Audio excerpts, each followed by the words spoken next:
നമസ്കാരം. ഞാൻ വീമ മലയാളം ക്ലാസ്സിൻ്റെ ടീച്ചർ.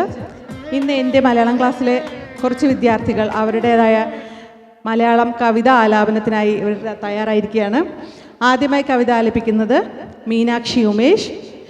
ശ്രീ വിനോദ് പൂവക്കോടിൻ്റെ കാട്ടുപൂവ് എന്ന കവിതയിലെ ഏതാനും ചില വരികളാണ് മീനാക്ഷി ഇന്നിവിടെ ചൊല്ലാൻ പോകുന്നത്.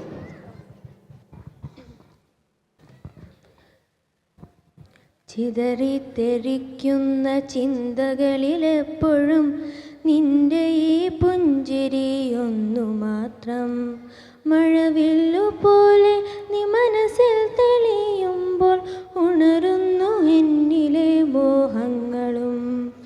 കൃഷ്ണ തുളസി കതിർത്തുമ്പു മോഹിക്കും നിന്റെ ഈ വാർമുടി ചുരുളിലെത്താൻ.